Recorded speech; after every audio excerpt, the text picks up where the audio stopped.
Thank you, first of all, so much to Social Media Live for having me. I've actually never been to Dublin before, and I've already decided that I love Irish people, so that's great. So today, I really want to talk to you about the insights that we've gathered around what engagement really is, and also what we've learned from speaking to the platforms about social video. So first of all, show of hands, who's heard of Jungle Creations? Good. 3 of you, awesome. So the next couple of slides are going to be important. Bit of a background about me. So I am the global head of social at Jungle Creations, and we say global just because we've got some offices in over in the States as well. And also I have a background in influencer marketing. As an influencer myself, I have 300,000 subscribers on YouTube. So it's safe to say that I kind of live and breathe social video. So, Jungle Creations is a media brand which creates content online, and we introduce brands to our audiences by creating content that we know our audiences will love. So we have 6 key media brands. The first is VT, which is our news and entertainment brand, and this is our flagship channel. We have the majority of those followers on Facebook, so we have 24 million followers on VT. And for example, as well, Twisted, which is our original recipe channel, which I believe has 13 million followers.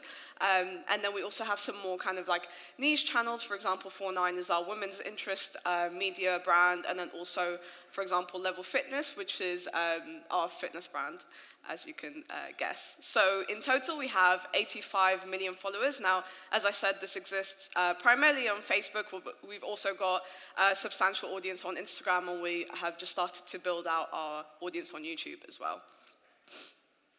And then on a weekly basis, we get about 650 million views, give or take.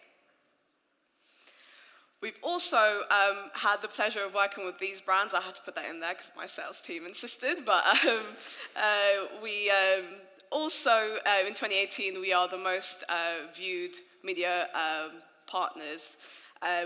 As you can see, hopefully we're going to maintain that lead for the year. So today, now that you kind of trust that I've got something to say and that we've got some credentials behind us, today I want to talk to you about a little bit of research that we did into engagement. So what we did is we took the top 1,000 videos from our page VT, and we wanted to analyze kind of what were the trends based on our top performers. So we wanted to understand exactly what engagement means. It's really frustrating for me when brands and marketers say, oh, we're going to get loads of engagement, or we really want loads of engagement, because actually engagement is such a huge umbrella term.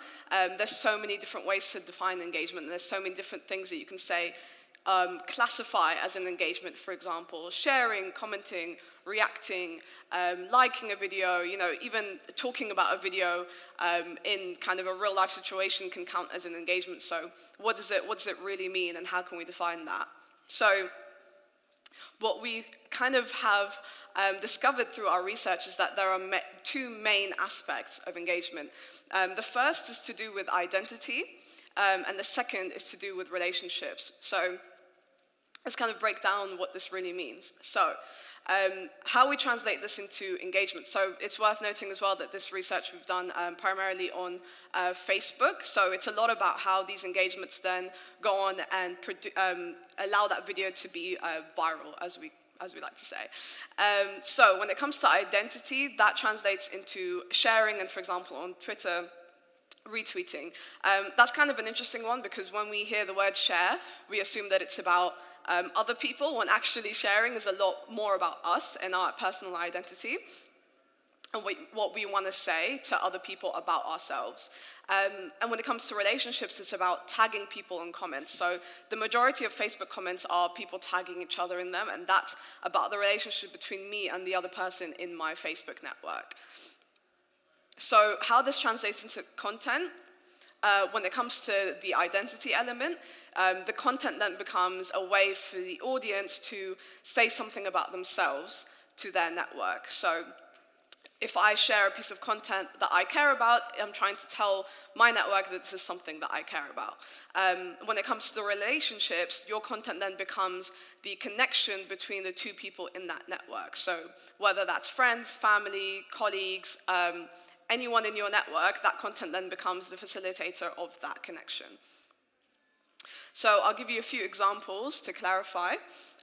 When it comes to identity, for example, if it's a funny piece of content, you're telling your network that this is something that I find funny, this is my sense of humor, this is an issue that I care about, this is a topic that I know a lot about. That's kind of an important one, so a lot of people want to seem like experts on certain things on social, and that's why they share certain things. And then it can also mean that I'm a fan of a specific element of popular culture, whether it's a movie, a TV show. And then when it comes to relationships, it's about, this is how I define my relationship with you. This is something that made me think of you. Or even as simple as this is an excuse for me to talk to you and to reach out to you, especially in this day and age where we find it almost impossible to pick up the phone and call someone that we haven't spoken to in a while. Social media can really be the answer to that. Technology is putting us so far apart, but actually social media is the answer to stay connected with people, regardless of how kind of terrified we are of now just ringing people or answering a phone. A really cool example of this is what we found is when we create content around the relationship between colleagues, especially ex-colleagues, we find that that content is very, very, very commentable. That means that so many people are tagging their ex-colleagues in that. For us, we believe that means that you see your colleagues every single day, and if someone then leaves that company or you leave that company, you no longer have an excuse to see that person every day, but at some point they were a big part of your life. Once that kind of person moves on or you move on, then you don't really have an excuse to reach out to them, and it can be kind of awkward to say, let's hang out, I miss you, etc. Whereas when you make that piece of content and make it less kind of awkward and less odd for someone to reach out to someone they haven't spoken to in a long time, you realize that engagement then spikes in a piece of content like that. So that's just kind of an example of how that content can facilitate the relationship between two people on social media. And this is where it gets really interesting. So we found that the two are actually somewhat mutually exclusive. So that means that when we looked at our top performing videos, and this is corroborated with a lot of our channels as well, it's not just on BT, we found that the videos with the highest share rates actually received the lowest comment rates, and the videos with the highest comment rates received the lowest share rates. So that means that that type of content that people are sharing is not the same as the type of content that people are commenting on. And that starts to give us an insight of how kind of vast the word engagement is, because if you're just saying you want engagement but you don't know what type of engagement you want, you might end up falling somewhere in the middle where you won't necessarily achieve the best results for that piece of content. So that goes to not understanding what the content is really trying to do, or not understanding which audience you're trying to target. And the reason why I say that, because through the research, we also found that different age demographics engage with content in different ways. So we've been talking a lot about millennials and Gen Z here. What we found is that the older demographics tend to share content, where the younger demographics tend to comment and tag their friends in content. And I think this is my hypothesis. Let me know if you kind of agree or disagree with this. So when millennials were growing up with social media, this is what they were using. So put your hands up if you ever had one of these profiles. Yeah, right? And all of these, MySpace, Bebo, Pixo, I think a bit too young for Friendster, but all of these are creating profiles of yourself. This is your virtual identity that kind of centered around personalizing it. And, with things like MySpace, you can write your own code and learn HTML and make it literally like so customizable to who you are. And comparatively, the younger audiences are producing content and engaging with content on what we're calling dark social, like Snapchat, like stories. So this can really start to explain to us not only how people are engaging, but who they are, and also how they're creating content. So this is kind of basically just at the core of every single piece of content that we produce. And the reason why we believe that that's really important is because of that value exchange. So the idea of having an equal value exchange is all about, regardless of how branded your content is or regardless of what your aims are as a brand, as long as that content facilitates either that identity element or that relationship element, it will get to the point where you will receive that engagement regardless of how heavily branded that piece of content is. And I truly believe that. I'll give you some examples of some content that we've made for brands at different ends of the spectrum in terms of branding. You can go to like a Greek island or something. I'll take you to a Greek island. It's lads, I'm a lad, aren't I? Really? So maybe you could be the one. Are you one of them women with a hard exterior and a soft inside? What do you think? You want to be loved though, don't you really, beneath it all? So that's just a quick snippet of a video that we did for a brand called Yoti, which is a digital identity app. And as you can see, it's basically not branded at all. The brand shows up right at the end, but also, as you know, on Facebook, you have to tag the brand that you're working with. It's kind of available there on the post. You have the information in the caption. You also will link to something in the top comments so that you can drive traffic to the app. And I think that's really important because I think a lot of people probably still have the mentality that if you're creating branded content with either an influencer or a publisher, that you're kind of doing like a Trojan horse where you're kind of infiltrating the brand into the content without the audience really noticing. I don't really think that audiences in 2018 don't know when something is branded and when something is sponsored, especially with the new ASA rules. Like, you basically can't get away with producing anything for a brand, whether it's paid or not, without tagging it as an ad or tagging it as a sponsorship. So rather than trying to sneak a brand into a piece of content, what really needs to end up happening is for there to be an equal value exchange regardless of that branding. So another example is just something that we made for Twisted, for Baileys. So as you can see, much heavier branding there, as the bottle of Bailey literally comes in and is in the recipe, I think, 3 times. I just wanted to show you that bit. That's pretty good. So what's interesting about both of these videos is that they both received over 30 million views. And I know what you're thinking, that our paid budget must have been really high, but actually the majority of those views were organic through engagement on Facebook. And what that really shows us is that, you know, this is kind of the recipe content that we would usually make on Twisted. And because you're offering the audience the same recipes that they would engage with because they follow the page in the first place, that regardless of whether you brought the brand right into the frame and that you've tagged the brand and that they are aware that it's a sponsorship video, they're still going to engage with it because that value that they're receiving from that content is the same. And similarly with the Yoti video, you know, a 2-3 minute piece of content, regardless of whether it's tagged or not, that value is still there. So the issue is, and this is a big but here, is that you still need to keep the platforms happy. So different platforms, I believe, are in their different phases of social video. So, and each platform associates with social video in a different way. So I'm just going to give you kind of a few examples of how that is and kind of what we can gain from that. So first of all, Facebook favors long-form episodic content. We definitely had to adapt dramatically to this because I think, you know, even a couple of years ago, the majority of Facebook videos that you would see were about 30 seconds long. There was a lot of GIF content, a lot of meme content, and Facebook has really started to move away from this.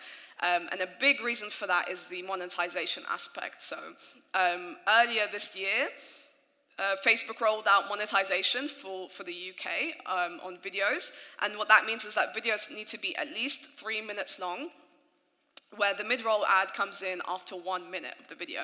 And if the majority of videos used to be 5 to 10 seconds long, and you're trying to get someone to watch to 1 minute, that's really going to take a huge tilt to your content strategy. But the reason that they've done that is because the majority of videos that are discovered on Facebook are through the newsfeed. So you're scrolling through and you just happen to stumble upon a video rather than you going and searching for that video as you would on YouTube. So that's why they're now pushing what they call planned viewing.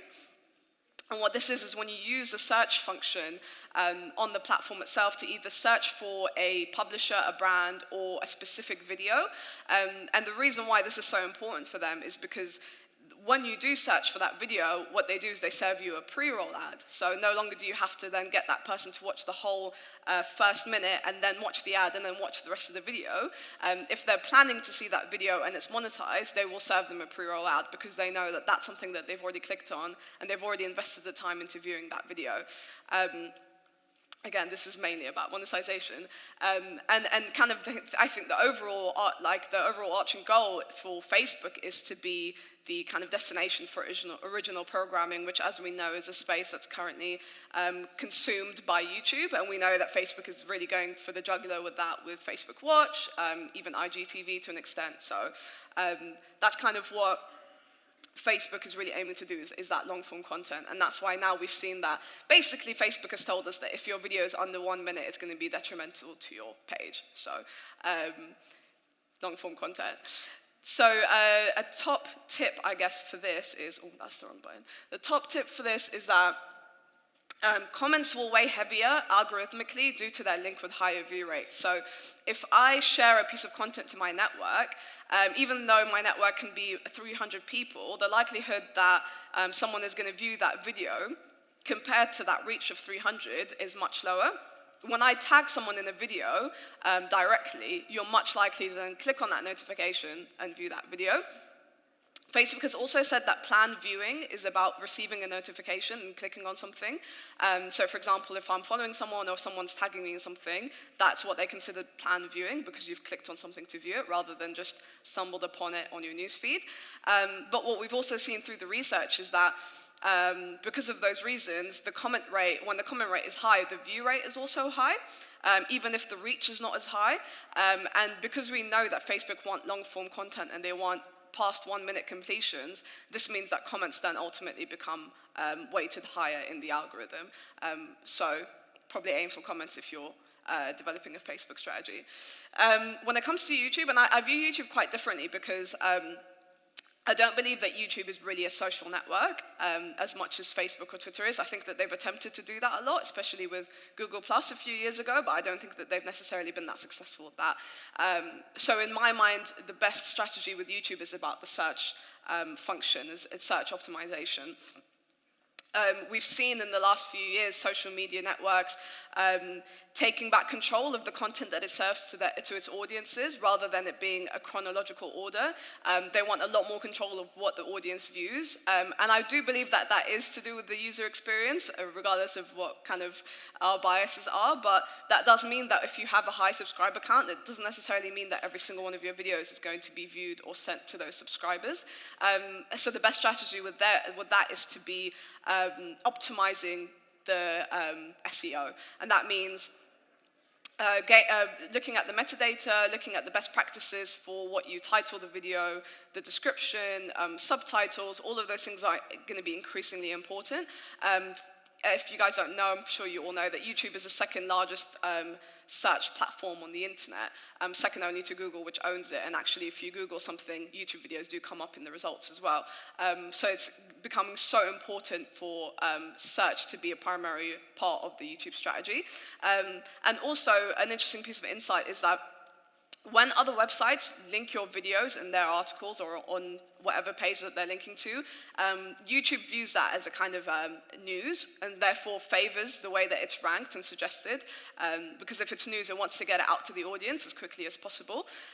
This is really, really similar to regular SEO on Google, for example, where if your website has a lot of backlinks to other websites, then the algorithm views it as a credible source. So we can see a lot of similarities with normal kind of traditional SEO, I guess, with Google, and the way that YouTube is ranking and suggesting videos to their audiences. A tip here I've got is to create more niche content where people are still going to be searching for that content and it's still going to be suggested to them via whatever else they're watching, but at the same time there isn't vast amount of competition. If you try to make a piece of content around the most searched term, there are probably millions of hours of content around that one keyword. And what I found, in my personal YouTube channel, also a YouTube channel through Jungle, is that when the piece of content is more niche, it's more likely to be served by more people and be picked up by the algorithm. And finally, a little bit of insight on Twitter. So Twitter, I believe, is the new home for viral short form, UGC content. Only recently has Twitter started actually counting the views on its videos, and already it's offering publishers opportunities to monetize those videos. What's interesting about that is that it's completely different to how Facebook view it. There's no kind of minimum time length for the video to be in order for it to be monetized. And what they do is they serve out that content to an even bigger audience than your own audience in order to get the advertiser the target demographic that it's looking for. But Twitter is really aware as well that it's not the place for long-form content. So it's kind of pretty much, when it comes to social video, where Facebook was probably 4 or 5 years ago, when it was just starting out to say, oh, okay, people can post videos here now and people are sharing this content. And what that means as well is that it's much more likely to go viral organically. As I mentioned, with platforms like Facebook, I think it's about only 2% of your audience, in terms of the people who like your page, actually get served your content unless it has a high engagement.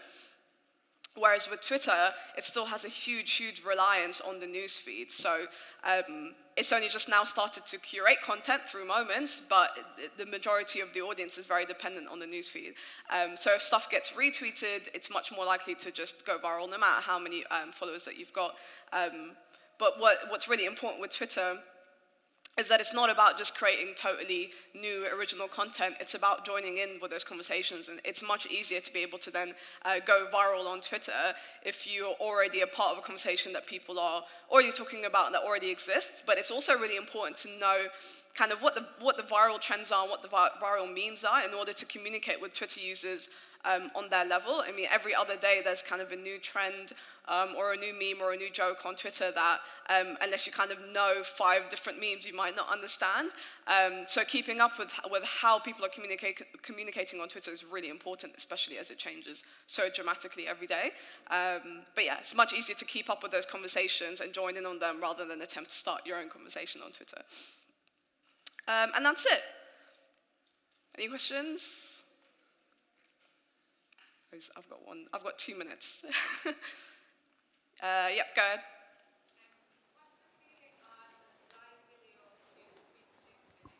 Live video to what, sorry? Yeah, I mean, I think a lot of platforms are now attempting to kind of make live video a reality, especially, Twitter is now, I think, streaming like different sports as well. Again, for Facebook, they count that as planned viewing, because when you go live, your audience gets a notification. So it's something that the platforms are pushing out. What we've seen when we go live with certain content is that you'll get a lot of engagement during that session, and afterwards it will just drop off. So initially it is quite good to get that kind of traction, and we have seen some success with it. I think platforms, it's more about how platforms are pushing it though, than how the audiences are using it. And there's a kind of a really delicate balance that you have to play based on how the audience views the platform and how the platform views it itself. Especially with Facebook, for example, I don't think the world was really ready for Facebook Watch. And I think they're now attempting to adapt that a little bit to how the audience is using it. And I think live is one of those things where I think that platforms recognize its potential, but I don't necessarily believe that the audience is ready to get there. Possibly with YouTube, they're a little bit more ready to get there because it's a little bit more of a media kind of outlet rather than a social network. But I still think there's quite a long way to go with live, for sure. Yes? Right. So is there any way that you've seen that we can use that attention span in order to kind of a drag to conversion in a way. How can, like, do you have an opinion on how we can do that through video? Yeah, so I think, so attention spans getting short, I think, personally, is a myth. You know, I can binge 8 hours of a Netflix show, and I'm pretty sure most people who watch Netflix can also do that, and I don't think it's about attention spans. I think it's more about the quality of the content that's out there. I think the volume of content that's out there is so vast, but in terms of the quality of that content specifically, very much varies. And it's about the audience's taste in that content and their ability to know whether something is crap content or something is good content. And that's what it's about. It's about the immediate recognition if this is a piece of content that I want to consume, because we know that if it is, then that audience will consume the whole thing. So for example, we created a mini documentary that was 10 minutes long on Facebook. We posted the whole thing, the thing got 10 million views. So it's not necessarily about how can we make content shorter, especially because that's not what the platforms want. It's about how can we grab the attention of that audience immediately as soon as that content comes into contact with them as they're scrolling through their newsfeed. So it's what people call like the thumb stopping moment. And it's all your classic kind of things of what are the first 3 seconds, how digestible is that content, and how quickly can you tell me what that content is about? If I don't know who you are, I don't know your brand, or I don't know the publisher, it gives you even less time for the audience to pay attention and care to what's going on. And that's why we put things like video captions, social captions, and sometimes it's not even about describing exactly what's going on. Sometimes it's about trying to lure that viewer in, to see it, to have them kind of get a payoff from consuming the content as well. So if it's a kind of a reveal that happens after the 1 minute mark, conveniently, then that's something that we would engineer into the narrative of the video. So that's totally contrasting to what you would do on normal kind of traditional TV and media, where you would build up that narrative. It's something where you give them a little bit at the start, but also let them know that there's a payoff for the rest of the content as well. Yeah. I think I'm out of time. Yeah? All right, thanks guys. Cheers.